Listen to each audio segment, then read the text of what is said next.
वो लेफ्टिनेंट बने, या दोनों डॉक्टर हैं। पंडित जवाहरलाल नेहरू जी एक फेमस बुक है भारत को खोजो, उसमें एक बड़ी खास चीज लिखते हैं कि देश कैसे बनता है।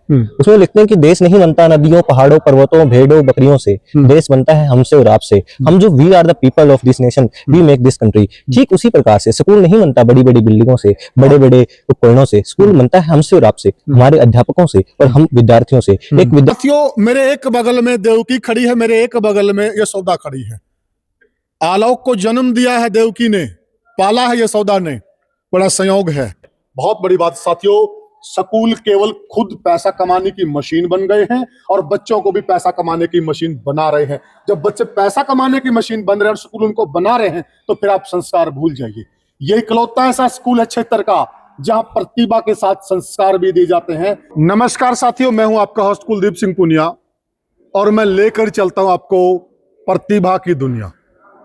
साथियों, एक आपने दोहा सुना होगा कि गुरु गोविंद दोहु खड़े, काको लागे पाए, बलिहारी गुरु जिन गोविंद दियो बताए। क्योंकि शिष्य जो कुछ भी बनता है वो गुरु के मार्गदर्शन द्वारा बनता है। गुरु ही वो संस्था है जो शिष्य को उस मुकाम तक पहुंचाता है जिस मुकाम का वो असली हकदार होता है। और आज हमारे साथ ये तीनों जो बच्चे हैं, तीनों बच्चों के अगर मैं आपको लक्की, आलोक और शंकर, लक्की का मतलब होता है सौभाग्य, यानी कि इस ग्रामीण क्षेत्र का सौभाग्य है जो इस प्रकार की प्रतिभाएं हमारे ग्रामीण क्षेत्र के अंदर पैदा हो रही हैं। और निर्माण कौन कर रहा है? यह लो। उसके बाद आलोक, आलोक का मतलब है प्रकाश, यानी कि यह वो हीरा है जो पूरे संसार में प्रकाश फैला रहा है और उस प्रकाश की देन है गुरु। उसके बाद है ये शंकर। अब शंकर कौन है? तीनों लोकों के स्वामी। अब देखिए सौभाग्य, देखिए आप, सौभाग्य, प्रकाश और तीनों लोकों के स्वामी। और यहां कौन? गुरु। इससे अच्छा जो ये संयोग है ना, हो नहीं सकता। उसके बाद एक दुआ और है कि जननी जन तो भगत जन, कै दाता कै सूर, और नहीं तो जननी बांझ रहे काहे गवाए नूर। ये खड़ी है मेरे साथ जननी। इन तीन हीरों को जनने वाली ये जननियां हैं जिन्होंने आज ये मुकाम हासिल किया है और ग्रामीण क्षेत्र का नाम ऊंचा किया है। तो सबसे पहले मैं, गुरु हैं हमारे सतपाल जी, हमारे बड़े भाई हैं, अभिभावक हैं इस पूरे स्कूल के। ये बच्चों के अभिभावक घर पे हैं, स्कूल के अभिभावक ये हैं सतपाल जी। सतपाल जी, राम राम। राम राम जी। क्या कहेंगे आप इस शुभ अवसर पर? पहले आपका बहुत धन्यवाद, विद्यालय में पहुंचने पर अभिनंदन। और विद्यालय परिवार के लिए एक गौरवपूर्ण इतिहास में लिखा गया आज पेज है जी। और इन बच्चों के जो अचीवमेंट है वो विद्यालय परिवार को बहुत गौरवान्वित करने वाली है और इस क्षेत्र को आगे बढ़ाने वाली है। और जिस उद्देश्य को लेकर के हमने विद्यालय का संचालन किया था, आज लगातार 20 वर्ष से जो मेहनत की जा रही थी उसके लगातार अब परिणाम हमें मिलने शुरू हो रहे हैं जी। और उसी में जैसे 2 महीने पहले यूपीएससी करके एक बच्चे ने क्लास 1 ऑफिसर का पद प्राप्त किया था, उसी कड़ी में आज ये तीनों बच्चों ने प्राप्त किया है। तो मतलब इसमें जो हमने हमारा विचार था वो आज साकार हो रहा है, सार्थक हो रहा है। जो मेहनत की वो सार्थक हो रही है कि हमारा विचार था कि यहाँ विद्यालय से क्लास 1 ऑफिसर निकले, तो अब ये क्लास 1 ऑफिसर निकल रहे हैं। एक प्रश्न पूछना चाहूंगा। भारतीय समाज के अंदर कि बड़ी बिल्डिंग, बड़ा अच्छा ड्रेस कोड, बड़ी एसी बसें, यानी कि कॉर्पोरेट स्कूल, कि वहीं से बच्चे बड़े छात्र बनते हैं, बड़े पदों पर जाते हैं, परंतु आपने इस भ्रम को, इस मिथक को तोड़ने का जो काम किया उसके लिए मैं बधाई भी दे रहा हूं। ये कैसे हो पा रहा है? धन्यवाद। इसमें कोई बिल्डिंग की कोई मैटर नहीं है, कोई बड़ा उसका मैटर नहीं है। वो तो ठीक है, एक सुविधा है, बच्चों को होनी चाहिए कि वो आपके रूम इस प्रकार के हों जो सुविधाजनक हों, हवादार हों, और दूसरी अन्य सुविधाएं वो सब प्रॉपर होनी चाहिए। लेकिन ये कोई जरूरी नहीं है कि बहुत बड़ा स्कूल है, बहुत बड़ी संख्या है और उसकी सक्सेस रेट ज्यादा है, ये कोई जरूरी नहीं है। स्कूल का एनवायरनमेंट किस प्रकार का है, उसका निर्माण करने वाले टीचर किस प्रकार के हैं, इसके ऊपर निर्भर करता है। और उन टीचर्स का या उनके जो मैनेजिंग कमेटी है या जो मैनेज करने वाले लोग हैं, उनका सोच क्या है, उनका लक्ष्य क्या है। हमारा लक्ष्य निर्माण करना है, व्यावसायिकता कतई नहीं है, व्यावसायिकता के दौर में नहीं है। बहुत बड़ी बात साथियों, स्कूल केवल खुद पैसा कमाने की मशीन बन गए हैं और बच्चों को भी पैसा कमाने की मशीन बना रहे हैं। जब बच्चे पैसा कमाने की मशीन बन रहे हैं और स्कूल उनको बना रहे हैं, तो फिर आप संस्कार भूल जाइए। ये इकलौता ऐसा स्कूल है क्षेत्र का जहां प्रतिभा के साथ संस्कार भी दिए जाते हैं। मेरे साथ जुड़ गई हैं दो जननियां जिन्होंने इन बच्चों को जन्म दिया और जन्म देकर राष्ट्र के हवाले कर दिया। राम राम जी, क्या कहेंगे जी? आज जो एक आपको मौका मिल रहा है सामने बैठकर इन प्रतिभाओं के दर्शन करने का, अपने आप को गौरवान्वित महसूस करने का। सर मैं ये कहना चाहूंगी, मैं बहुत खुश हूँ और मैं इनको आशीष देती हूँ कि मेरे स्कूल के बच्चे हैं, मेरे बच्चे हैं, मैं इनकी माँ हूँ, गुरु माँ भी हूँ। और मैं ये कहूंगी कि ये बच्चे स्त्रियां ही और भी आगे उपलब्धियां हासिल करते रहें और जो बच्चे हैं स्कूल के, वो बच्चे भी ऐसे इनको देख कर प्रेरणा लें और आगे बढ़ते रहें। मेरा यही आशीष है। मैंने स्कूल में 18-17 साल हो गए पढ़ाते हुए। मैं अपनी ड्यूटी की पाबंद रहती हूँ, मैं अपना काम करती हूँ और अपने बच्चों को आशीष देती हूँ, दुआएं देती हूँ और यही कहती हूँ कि आगे बढ़ते रहो, अपनी मंजिल को प्राप्त करते रहो। साथियों, मेरे एक बगल में देवकी खड़ी है, मेरे एक बगल में यशोदा खड़ी है। आलोक को जन्म दिया है देवकी ने, पाला है यशोदा ने, बड़ा संयोग है। तो मैं चाहूंगा, हमारी भाभी जी हैं, बिल्कुल ग्रामीण देहाती हैं, लेकिन संस्कार बड़े अच्छे दिए बच्चों को। राम राम, क्या कहोगे आज? मैं कहना चाहूंगी तीनों बच्चा ने बहुत बढ़िया काम किया है, बढ़िया संस्कार से बच्चा में और नाम रोशन कर दिया। और भी बच्चे यही लाइन पकड़े और सबके माँ बापा की आत्मा बहुत खुश रहे जी। बहुत बहुत धन्यवाद। स्कूल का नाम बहुत बढ़िया करके, बहुत अच्छी पढ़ाई है। जैसे मेरे दियोर दिरानी है, बहुत बढ़िया है, बहुत भगवान वर्ग है, संस्कार बहुत बढ़िया है। बच्चा ने बहुत बढ़िया संस्कार दिया है। ठंडी होगी जमा छाती ठंडी होगी। मेरे बच्चा ने जमा मेरी छाती ठंडी कर दी। आज में खूब जमा नाम रोशन कर दिया।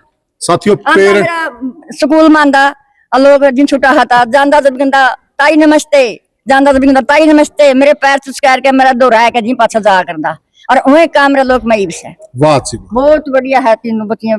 साथियों, इससे अच्छे पल, इससे सुखद पल एक पेरेंट्स के नहीं हो सकते हैं, जब बच्चे कामयाबी की सीढ़ियां चढ़ते जाएं और उस कामयाबी पर एक छोटा सा वक्तव्य देने का सौभाग्य पेरेंट्स को मिले। और आज वो सौभाग्य इन बच्चों ने दिया है, तो मैं सौभाग्य से ही बात करूंगा। एक बात है जी, हाँ, मेरा इसका छोटा भाई बड़ा भाई है, वो अज्जा है।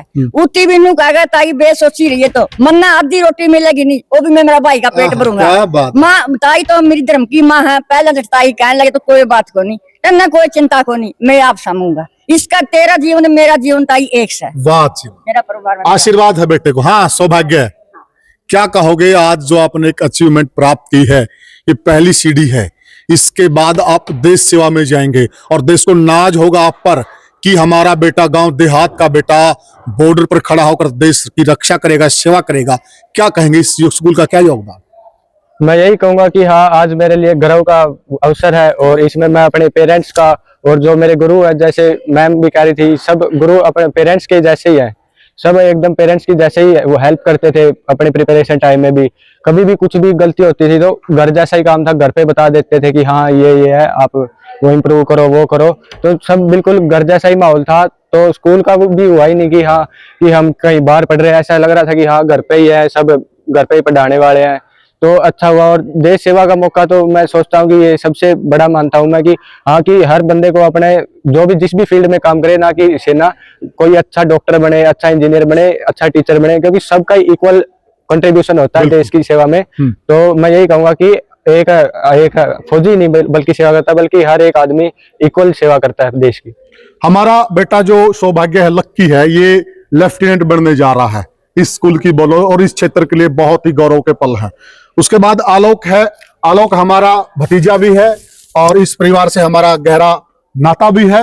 और जो आलोक में संस्कार हैं, आज मैंने उस चीज का जिक्र भी किया कि मैं तीसरी पीढ़ी का भाषण सुन रहा था, यह हकीकत है। तो आलोक ये जानना चाहूंगा बेटा, एक लोगों के दिमाग में भ्रम है कि जो अच्छे स्कूल हैं, बड़े स्कूल हैं, कॉर्पोरेट स्कूल हैं, वही शिक्षा मिलती है। क्या कहना चाहोगे? को मैं इस पे पंडित जवाहरलाल नेहरू जी एक फेमस बुक है भारत को खोजो, उसमें एक बड़ी खास चीज लिखते हैं कि देश कैसे बनता है। उसमें लिखते हैं कि देश नहीं बनता नदियों पहाड़ों पर्वतों भेड़ों बकरियों से, देश बनता है हमसे और आपसे। हम जो we are the people of this nation, we make this country. ठीक उसी प्रकार से स्कूल नहीं बनता बड़ी बड़ी बिल्डिंगों से, बड़े बड़े उपकरणों से। स्कूल बनता है हमसे और आपसे, हमारे अध्यापकों से और हम विद्यार्थियों से। एक विद्यार्थी और एक शिक्षक ही मिलकर किसी स्कूल का निर्माण करने का काम करते हैं। और इस चीज की झलक आप देख लीजिए, जहां जहां अध्यापक ने इस चीज को मानकर पढ़ाया कि ये मेरा ही बच्चा है, मुझे इसको सक्सेस कराना है क्योंकि इसमें मेरी खुद की है, इससे कम्युनिटी डेवलप हो रही है, इससे कम्युनिटी का सक्सेस हो रहा है, वो स्कूल आगे चले गए। मैं हमारे स्कूल की बात करूं, आर्य विद्यालय, जैसा कि लोगों भी है, शिक्षा व संस्कार के साथ प्रतिभा निर्माण भी। संस्कार, क्योंकि स्कूल का मोटिव सिंपल सा था। स्कूल में जब मैं बात करूं सन 1997 की, जब स्कूल की स्थापना हुई, तो उस टाइम से जो मोटिव लेकर चले थे कि हमें कोई व्यावसायिकता की दृष्टि से नहीं काम करना है। उस टाइम स्कूल के जो मुख्य प्रधानाचार्य महोदय वजीर सिंह जी और मास्टर सतपाल जी, उनका सिर्फ एक ही मोटिव था कि हम जिस समस्या से जूझे कि हमें 6 किलोमीटर पास के गांव राखी गढ़ी पढ़ने के लिए जाना पड़ा, उस चीज को कैसे सोल्व किया जाए। अगर आपका पर्पज उसी टाइम से वो था कि मैं किस प्रकार से इजीली शिक्षा को अवेलेबल करा सकता हूँ गांव में, तो आप पैसे की तरफ नहीं सोचेंगे, आपको खुशी मिलेगी किस प्रकार से मैं इजीली शिक्षा अवेलेबल कर पाऊंगा।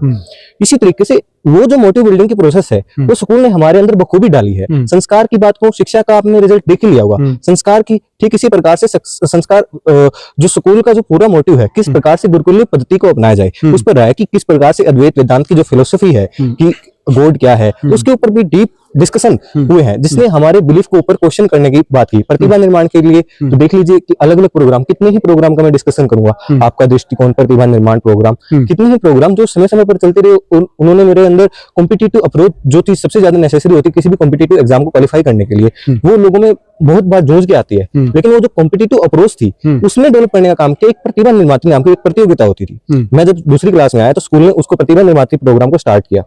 मेरी पहली बार पोजीशन आई 3rd, लेकिन फिर मुझे उसका धीरे धीरे समझ में आया कि एग्जाम है क्या। फिर मुझे समझ में आया कि इसके अंदर एक कॉम्पिटिटिव अप्रोच की जरूरत है। आप जो समझ रहे हैं उसको कैसे आप किसी भी कॉन्सेप्ट को अप्लाई कर सकते हैं। और फिर मैंने धीरे धीरे उस एग्जाम के अंदर लगभग 7-8 साल तक टॉप किया, और उसी कॉम्पिटिटिव अप्रोच ने मुझे नीट के अंदर भी हेल्प करने में बहुत ज्यादा मदद की। वाह, क्या बात है। उसके बाद साथियों हमारे साथ हैं, ये देखिए आप, अब बात करें तो सौभाग्य, लक्की, आलोक, उसके बाद शंकर। शंकर होता है तीनों लोकों का स्वामी। तो हमारा जो बच्चा एक दिन तीनों लोकों का स्वामी भी बनेगा अगर इसके अंदर जो प्रतिभा है और उस प्रतिभा को पहचानते हुए आगे बढ़ेगा। वो लेफ्टिनेंट बने, ये दोनों डॉक्टर हैं। तो बेटा तीनों लोकों के स्वामी हैं शंकर भगवान जी, और आप उनके नाम राशि हैं। आप इस क्षेत्र के तो शंकर कह लीजिए, आप स्वामी कह लीजिए, किस प्रकार से, जिस प्रकार से आपने नाम रोशन किया है। तो आप क्या मानते हैं कि एक बच्चे को अपने क्षेत्र का नाम रोशन करने के लिए क्या करना चाहिए? देखो, जो क्षेत्र होता है वही एक व्यक्ति को आगे बढ़ने में बहुत सारा योगदान देता है। सबसे जो जिस चीज का खेल वो एनवायरनमेंट है, कि बच्चा किस एनवायरनमेंट में बड़ा है। अगर वो एनवायरनमेंट सही नहीं है तो बच्चा 100% सही नहीं रहेगा, वो आगे जाकर अच्छे काम नहीं करेगा। लेकिन अगर एनवायरनमेंट बच्चे का जो रहना आसपास जो व्यक्ति का एनवायरनमेंट क्रिएट हुआ वो पॉजिटिव है, तो बच्चा अपने आप पॉजिटिव काम करेगा, पॉजिटिव चीजें सीखेगा और अपने देश और अपने समाज के लिए कार्य करेगा। तो मैं सबसे ज्यादा थैंक अपने स्कूल को देना चाहूंगा, क्योंकि यहाँ पर एक पॉजिटिव एनवायरनमेंट था, जिनकी शुरुआत ही अवन से होती थी, और अवन एक मतलब शुरू से ही एक पॉजिटिव एनवायरनमेंट क्रिएट करता है। तो सारा मतलब जितना भी धन्यवाद कर सकता हूँ मैं स्कूल का कर सकता हूँ, क्योंकि इन्होंने एक पॉजिटिव एनवायरनमेंट क्रिएट किया, जिससे हमारे अंदर पॉजिटिव एम्स आए और हम आगे जाकर अपने देश और सोसाइटी के लिए बहुत अच्छा काम करेंगे। साथियों, आप लोग निरंतर खबरें देखते रहते हो कि फलाना एक आदमी है, वो बुजुर्ग है, जो जहां पर बुजुर्ग रहते हैं वहां उसको ओल्ड एज होम में छोड़ दिया गया है। उसके बाद एक स्टोरी नीचे चलती है कि इसका एक बेटा डॉक्टर है, इसका एक बेटा IAS है, एक बेटा IPS है। इस तरह की खबरें आप देखते हो कि कैसा जमाना आ गया है। वो जमाना आया नहीं, उस जमाने को लाया गया है, और वो गलती हमारी है। जब हम अपने बच्चों को संस्कार नहीं देंगे, जब हम अपने बच्चों को इस प्रकार की संस्थाओं में पढ़ाएंगे जहां पर बच्चों को मशीन बनाया जाता है पैसे कमाने की, फिर आप भूल जाइए कि आपकी सेवा होगी। आपको बच्चे ओल्ड एज होम में नहीं छोड़ेंगे, फिर आपको लास्ट समय में वृद्धाश्रम में जाना पड़ेगा, क्योंकि जो समय था उनको संस्कार देने का, उस टाइम आप पैसा कमाने में बिजी थी, आप बच्चों को समय नहीं दे पा रहे थे। और इस स्कूल की यही खास बात है, ये कोई प्रमोशन ऐड नहीं है, ये जो हम आए हैं या दिल से आए हैं, और दिल से इसलिए आते हैं कि हम सतपाल जी की तीसरी पीढ़ी को भी जानते हैं और उस पीढ़ी को भी जानते हैं जिस पीढ़ी से हमने भी संस्कार लिए हैं। यहां सबसे बड़ी बात है, रिजल्ट तो ये दे ही रहे हैं क्षेत्र के अंदर, सबसे बड़ी बात है कि संस्कार दे रहे हैं और वही संस्कार राष्ट्र का निर्माण करते हैं। साथियों, आपको हमारी ये चर्चा कैसी लगी? इन बच्चों ने जो बोला और जो हमारी ये मातृशक्ति खड़ी है, इन्होंने जो बोला, आपको कैसा लगा हमें कमेंट सेक्शन में जरूर बताइएगा। फिर मिलेंगे किसी और वीडियो में किसी और मुद्दे पर, तब तक के लिए राम राम।